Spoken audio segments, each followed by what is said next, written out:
Miami's stint in the NBA Cup is over after getting dominated by the Magic. They've lost 4 straight and look worse than they have all season. Is it time for a lineup change? Is Ray Allen sitting on the bench? They can use some 3-point shooting.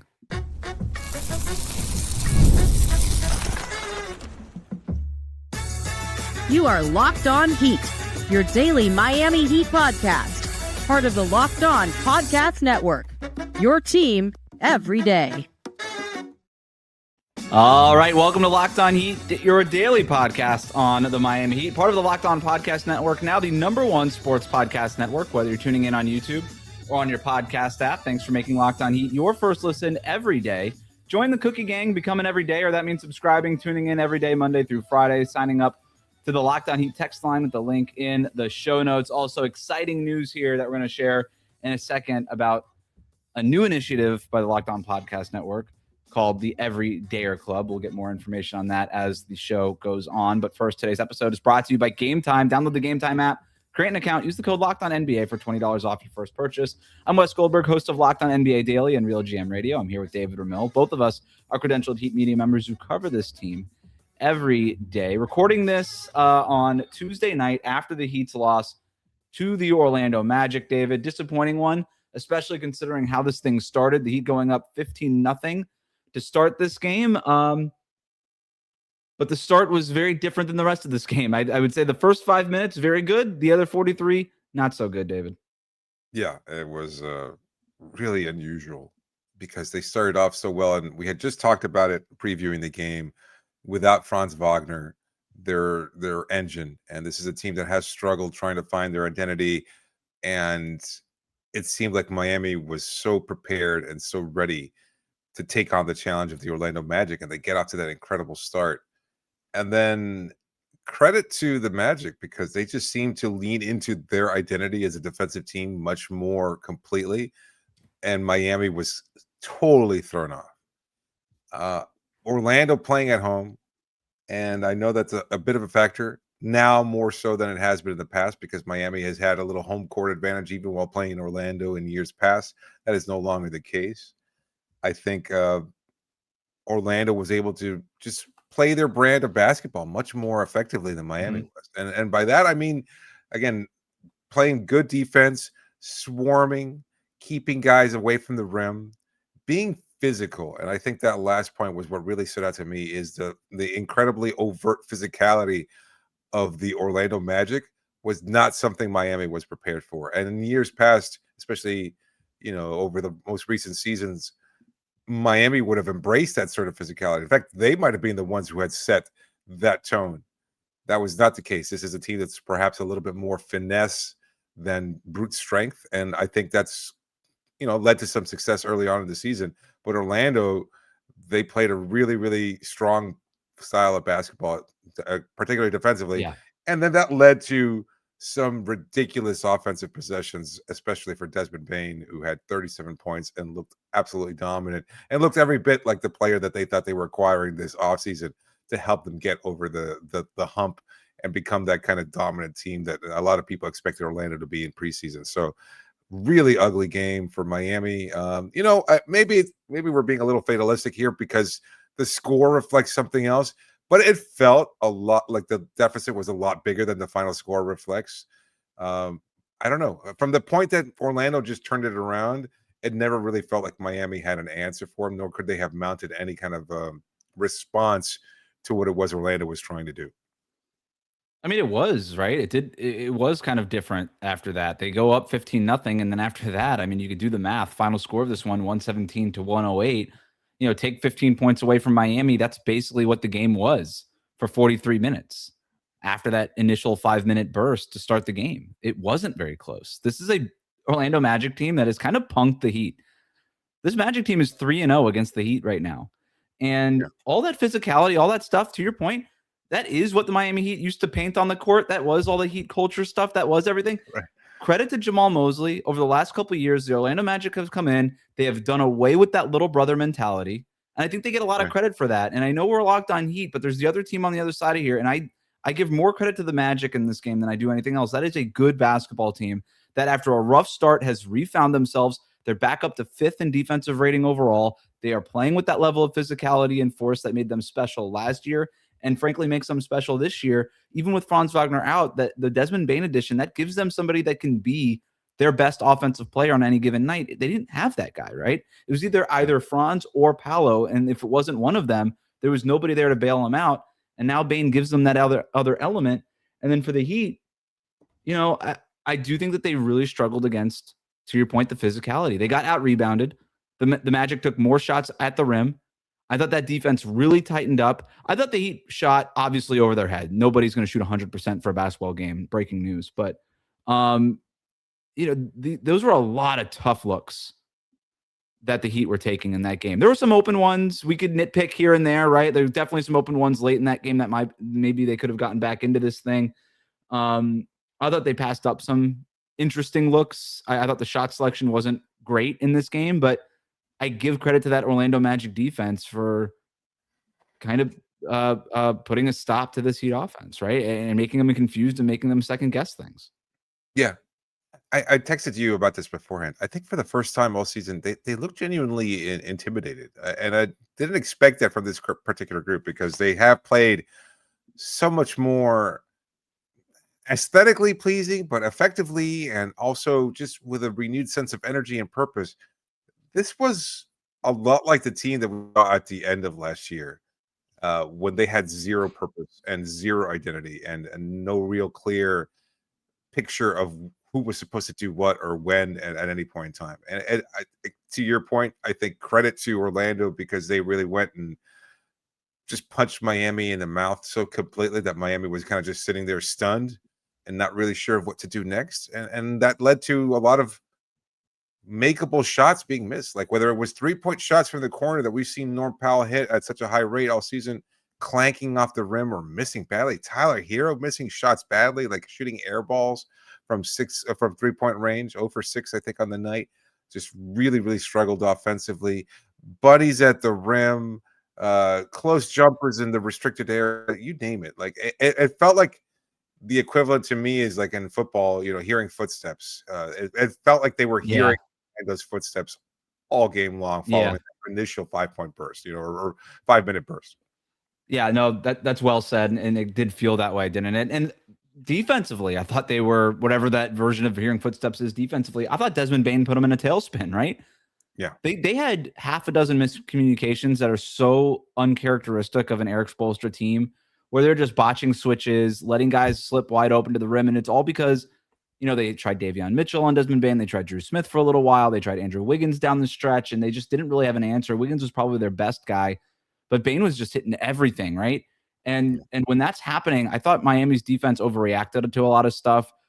You saw Goga Batadze get that open lob at the end there. You saw Wendell Carter Jr. slip to the basket open a couple of different times. And it was just between those two things, between Orlando's physical defense and between Desmond Bane just shooting fireballs the entire night, the Heat just didn't have an answer on either end. I thought defensively, Erik Spoelstra, they caught the Amazon broadcast caught Erik Spoelstra saying, hey, you guys aren't playing hard enough to go to Vegas. And that really stood out to me, David, because it shows that this Heat team cares about the NBA Cup, cares about going to Las Vegas and all these things. But this game counts to the regular season standings. So it has a lot of different, reasons why this would matter. But I do think that this Heat team did care. I might push back on you in that regard because you said it kind of felt like the end of last year when they were playing sort of this listless basketball. I didn't think it was a lack of care. Maybe it was a lack of effort. Spo called him out for that, so I'm not going to disagree with the coach. But I don't know. I also wonder, like, if the Magic don't shoot 47% from three, does all of a sudden it look just a little bit different, right? Like Bane goes 6 for 9. Paolo Banchero shoots 40% from three. He doesn't usually do that. Wendell Carter Jr. went 2 for 3 from 3-point range. You got Jalen Suggs shooting over his head from 3-point range. Tristan Da Silva making 50% of his threes. Like, I just wonder if they don't shoot that on fire, does this game have a just different tenor to it? Maybe. But Miami just didn't get, I think when we previewed the game, Locked On Magic host Philip Rothman Reich, he talked about the fact that Orlando just doesn't give up a lot of threes, and that was certainly the case. Miami just went 8 of 33 from the night, and the few shots that they did get that were being that were wide open, They just didn't hit. I mean, 8 of 33. How many of those 3-point makes came in the first quarter?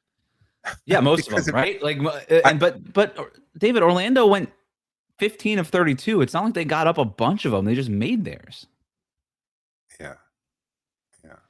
Well, let's put a pin in that for now, because I do want to talk about shooting overall, kind of zoom out, because this has been an issue for the Heat. Is there a way to fix it? Do they have to make a roster change? Like, what happens? What do the Heat need to do to fix this thing? We're going to talk about that next here on Locked On Heat. Today's episode is brought to you by Mint Mobile. You know, there's no reason to let big wireless drain your wallet, especially during the holidays. And right now, Mint Mobile is running their best deal of the year. All of their unlimited plans are 50% off. That means you can lock in 3, 6, or even 12 months of unlimited premium wireless for just $15 a month. It's the easiest way to take your overpriced phone bill and give it the full Scrooge treatment. And what makes this even better is how simple Mint makes the switch. No contracts, no nonsense. Just real savings and real quality service. Switching to Mint lets you keep your same coverage for a lower price. Its setup takes only a few minutes. You can bring your own phone and number without any issues. Service is fast, it's super reliable, even on the go. So turn your expensive wireless present into a huge wireless savings future by switching to Mint. Shop Mint unlimited plans at mintmobile.com/LockedOnNBA. That's mintmobile.com/LockedOnNBA. Limited time offer. Upfront payment of $45 for 3 months, $90 for 6 months, or $180 for 12 months. Plan required $15 a month equivalent. Taxes and fees. Initial plan term only. Less than 35 gigabytes may slow. More than 35 gigabytes may slow when network is busy. Capable device required. Availability, speed, and coverage varies. See mintmobile.com. We'll be right back.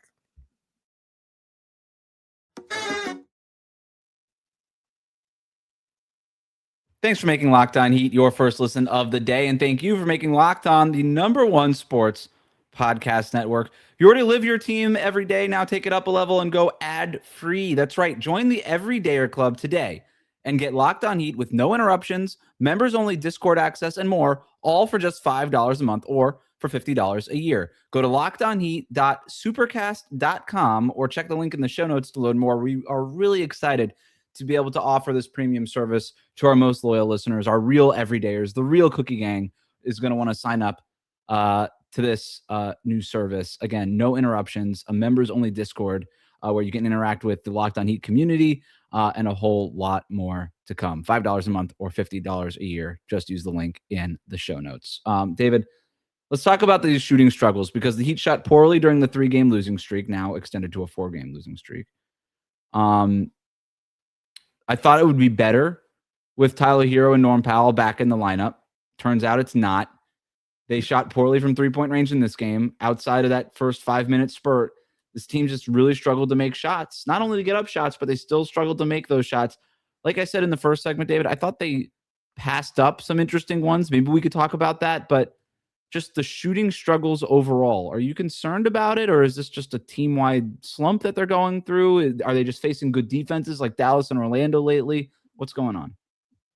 I think it's a little bit of both. I think it's mostly just a slump, and I think it's also defenses kind of keying in on what Miami was trying to do. They're denying them the rim a lot more, and I think as such, they're able to close out on 3-point shots a little bit more effectively, because they know that that's basically Miami's only recourse. It's very much at the rim or at the line. And so they're trying to just keep Miami from getting those easy looks and challenging them in such a way that makes it very difficult for them to get going. And then tonight, I think, was a case where Miami missed a lot more wide open shots than they may have in the past. So is it a concern?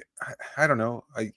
You had asked me this yesterday, I would have said no, not a concern. But after seeing it tonight, I'm kind of like, yeah, maybe it is, because it just doesn't seem like Miami's going to get that boost. Like we had talked about the start of the season, being able to succeed the way they did, implement this brand of basketball. And it's like, you know what? And they're doing this without Tyler Herro. And that hasn't provided the boost that you would expect. And I feel like it's just been, and we talked about this also recently, it's not coincidence. I think it's mostly coincidental that the losses are happening at the same time as Tyler has returned to the lineup. But that doesn't absolve him completely, because I think there were moments there late in the game where he was playing, no pun intended, hero ball a little bit, like taking some bad shots, whether he thought he could just carry the team single-handedly, I don't know what was going through his mind, but he rushed a couple of shots offensively at a point in time where maybe you needed to be a little bit more effective to even give the semblance of trying to mount a comeback, and he was doing the exact opposite. Like, I think he chucked one from like 30 feet out, and it's like, and there was no need for it. It wasn't like the shot clock was expiring or anything like that. It was just like, you know what, I'm going to put the shot up as quickly as possible because I know I can hit the shot. Well, buddy, you didn't, and you kind of. I think it was just a little bit detrimental, and so the team-wide shooting slump, I think, is a factor, but I think teams are also playing them defensively a little bit more effectively than they did earlier in the season. On the Tyler Herro point there, it was weird, right? Because I agree with you. There were times where he looked like he was trying to take over the game and win the game by himself. And then there were other times where I thought he was really passive earlier in the game where he would just, and he's been doing this since he got back. I just want him to have a quicker trigger on those pull-up threes early in the clock. And it just seems like he's still uncomfortable in the offense of, what do you mean? I can just 3 seconds off the clock and I can just pull up and shoot it? Yes, dude. That's the whole thing that they're doing now. And it's really frustrating because you just know how effective he would be if he would have just let that thing rip. And there's just so many times where he won't do it, or if he waits for the flyby. And look, sometimes it's the right move, right? The guy flies by him and he gets a wide open layup or he gets fouled or whatever. Like, you definitely want the other stuff at the rim. But there's other times where it's sometimes I'm like, dude, just let it go. And I found myself kind of screaming that at the TV a lot in this one. And then to your point, late in the game, then he's kind of doing this other thing. And look, it's hard to necessarily blame him, right? They weren't really generating anything offensively. So it's not exactly like he was taking away from anybody else, right? It's not like Desmond Bane was on his team and he was shooting it instead of him. Sure. And in his first game back against Dallas, he did that and they won the game, right? Like, it was just floater after floater. So he's got the proof of concept of, hey, it's fourth quarter. It's my time. Let me try to take this thing home. So I don't know. I don't know that he cost them the game in the fourth quarter because obviously they were already down at that point. And that's not what you're saying. But he's still clearly trying to find his way in this offense. Now, they did miss him for a lot of this losing streak so far. And I do wonder if I can't help but think if Herro and Powell and Mitchell were all available, that they wouldn't have lost 4 games in a row. They certainly probably would have beaten at least Sacramento. But look, Dallas is awesome. They're top 5 in defense. They played Orlando twice during this 4-game losing streak. They're top 5 in defense. Like, these are good defenses. In terms of the concern level as a team, the Heat have shot now 29.2% from 3-point range during this 4-game losing streak. They're not that bad as a shooting team. They're going to shoot better than 29% from 3. My concern, though, David, is that they're only getting up 30 3-point attempts during this stretch. They got to shoot more in order to shoot out of this slump. And that's not just on Herro. He's got to take them. But everybody else, it just feels like sometimes they're passing up the shots. When they're passing up the shots to get to the rim, I don't have a problem with it. Go get to the rim. That's still the better shot. It's still the better shot, especially for this Heat team. It's still the better shot. But they took 27 shots at the rim tonight, 33 mid-range shots, 33 three-pointers. Yeah. You can't be taking as many mid-range. That's not right. That's that backwards math that we've been talking about for the last couple of years in Miami that they've largely gotten away from. It's starting to feel like teams are starting to force them back into that mid-range area a little bit too much. Can I propose something a little rash there? And maybe I'm just a prisoner of the moment right now, but I think it's time to bench Tyler. And I know it's not going to happen. And maybe I'm just like spitting in the wind here, and it doesn't matter. And I don't want to feel overly reactionary, but I just think that Miami looks so much more effective when Kel'el was starting, and I think that should continue to be the case. And I think the 2-man game between him and Davion Mitchell needs to thrive. And Ware just isn't playing enough minutes where he's been relegated to being non-impactful. He went from being potential fringe all-star candidate to like, is he still on the roster? Is something wrong with him? Could he possibly be hurt? Because he played 12 minutes tonight, and maybe he wasn't particularly good in those 12 minutes, but he seems to be the type of player that needs to establish a rhythm early and kind of get that momentum going before he can just really lean into being impactful. And he's just not getting that opportunity. He really isn't. Like, and I think you can with Simone Fontecchio having forgotten how to hit a 3-point shot, and Jaime not really being a legitimate 3-point threat anyway. You kind of need to balance it out a little bit. You're not getting any 3-point shooting off the bench. Miami's bench was horrific tonight. And look, they didn't play much, with the exception of 24 minutes from Jaime Jaquez, in which he scored 10 points. Those were okay. Defensively, he gave up a heck of a lot, and it looked like he was being abused pretty wildly. Drew Smith gave a nice little spark here. Khalil didn't really play much. Fontecchio was a non-factor. Like, they weren't getting anything. And I should mention, of course, unfortunately, Pelle Larsson sustaining an injury. Him doing his usual things out there and then rolling his ankle pretty bad. I don't want to play podcast doctor here, but it did not look great. So hopefully he's going to be okay. But Miami's bench needs a spark. Fontecchio can't shoot. Nobody else in that second unit can shoot.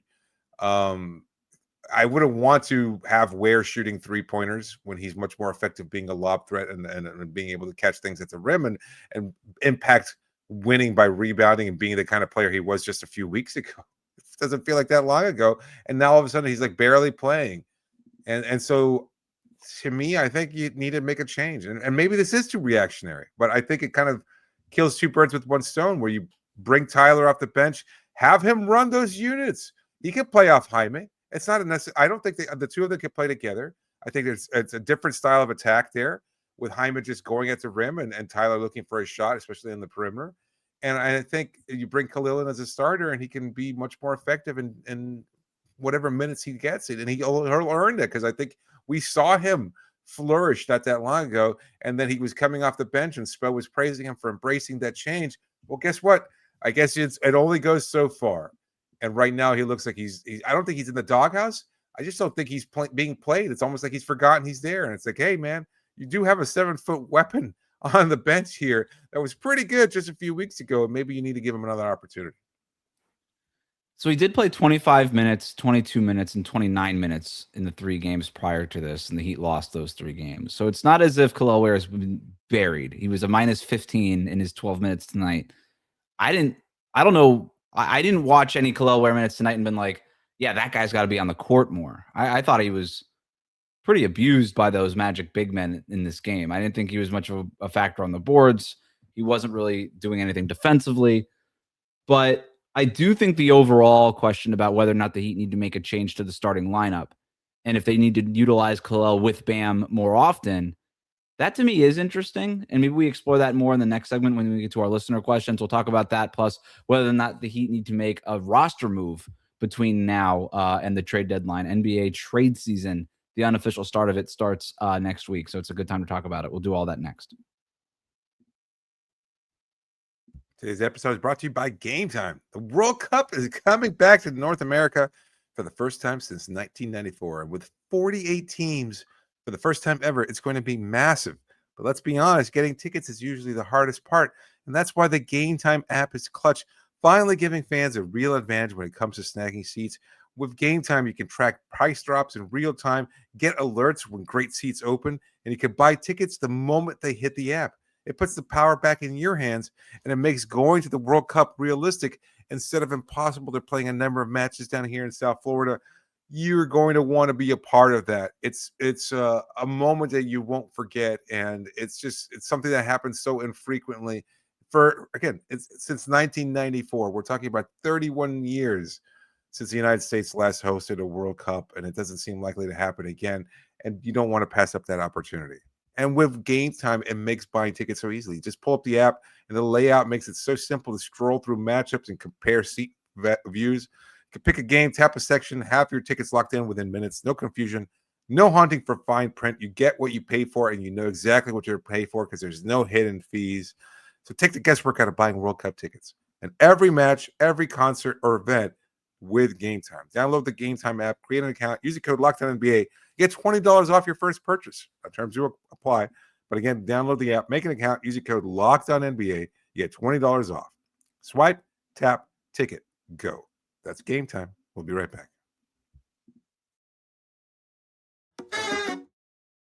Thanks again for making Locked On Heat your first listen. Let's go to the text line. You can get text from us and submit questions for the post-game shows at the link in the show notes, or text 786-998-7029. This question comes from Andrew, who writes in, Honestly, felt like nobody could get anything going tonight, and also that we underutilized Kel'el Ware. I think he could have been a spark to stretch the floor. Also feel like they could have used his defense. Am I crazy? Just continuing our conversation about Kel'el from the last segment, David.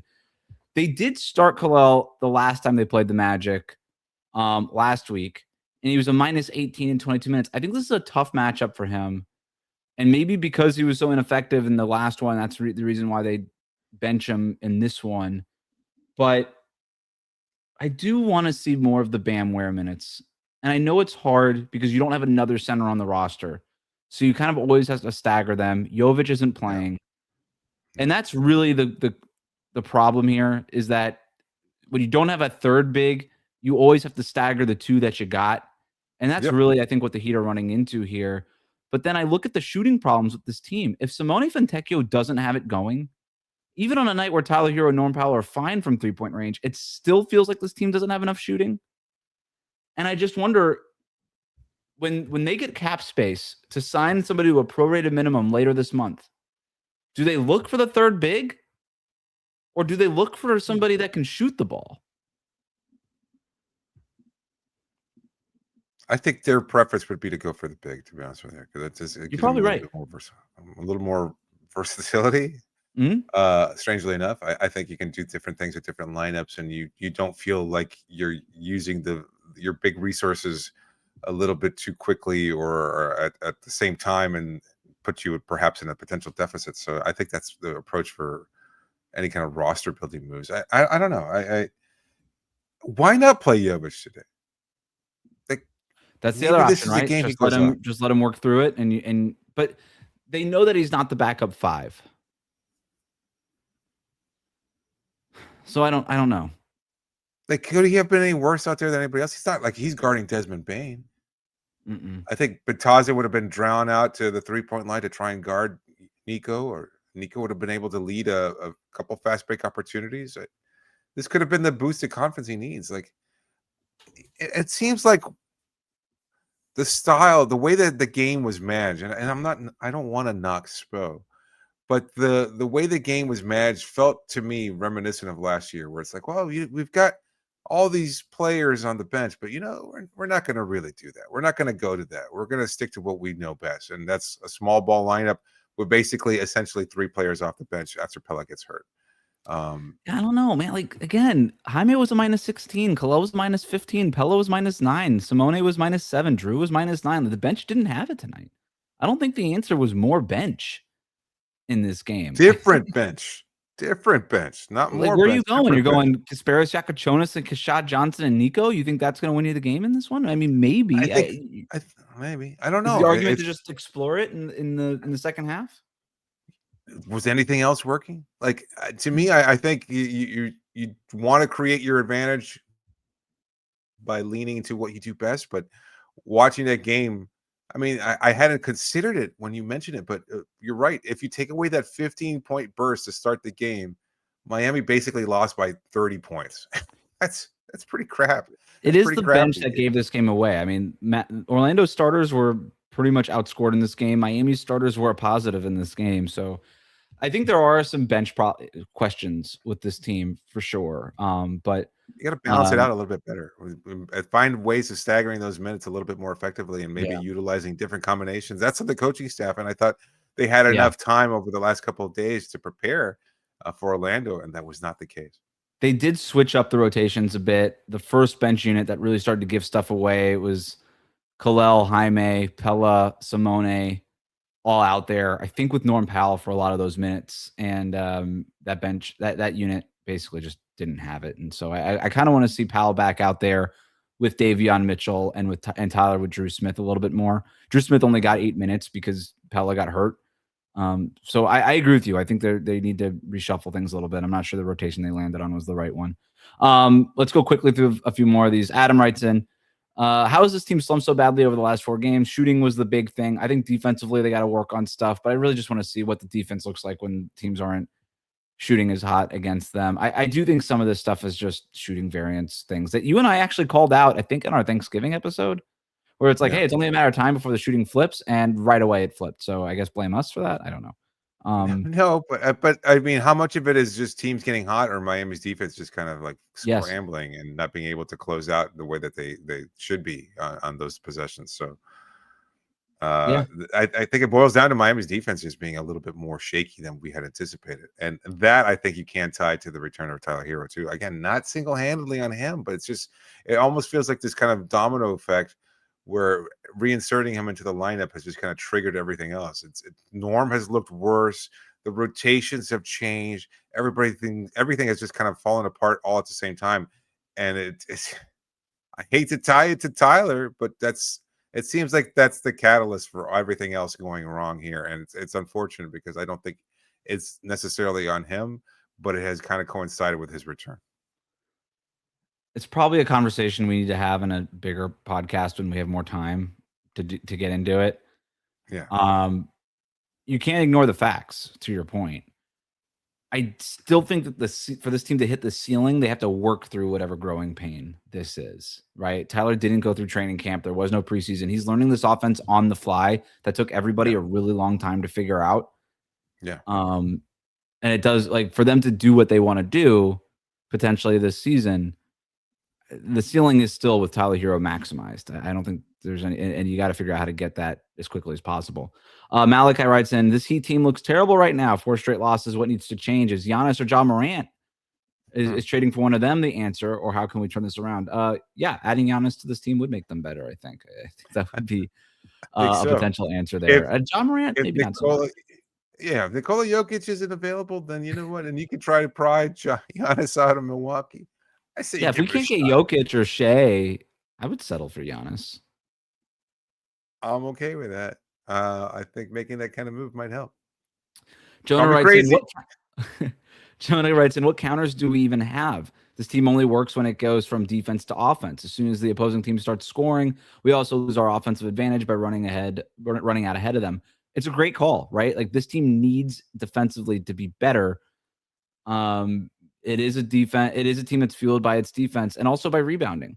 They've cleaned up the rebounding quite a bit. They're still going to get out rebounded by teams like Orlando, but they didn't get killed on the boards tonight, which is always the goal against a bigger team like the Magic. But they need to force more stops to fuel their offense because the broadcast had this stat, and I thought it was a really good one. They had like 9 fast break points in the first quarter. They didn't score another fast break point until midway through the third quarter. They got to figure out ways. And I don't know what the counter is, but they can't. You got to get stops. Like, you have to get stops to win in the NBA. But in order to get into their offense, do they have something else that they can get to in order to get into their offense? And maybe the answer is figuring out ways to play when it's a little bit more slowed down, incorporating more pick and roll. Like, at the end of the day, you just got to get points on the board. I don't care how you do it. Yeah, no, just thrown off here because I think things just fell apart very quickly there, and I don't know I don't know how much of a factor the rebounding is, but the defense has been really porous. The switches were bad. It just didn't seem like Miami had the personnel to counter. Too many blow-bys. Yeah. Like, Bane was feasting on Norm Powell being out there on the perimeter. But he also seemed to take it personally against Davion Mitchell whenever he was matched up. And I think Suggs even had a couple possessions against Mitchell where maybe just seemed to get right past him. I think Bam held his own defensively, but other than that, it felt like it was off. They're a little undersized on the perimeter. Maybe this is helping your point about making a lineup switch here. I mean, when it's Herro, Powell, Mitchell, as good as Mitchell is, you could shoot over him, right? Yeah. Especially against a big team like Orlando. And like I said, the Heat over the last 3 games, they've tried going big against the Magic. It didn't work. They tried going with their smaller ball lineup. It didn't work.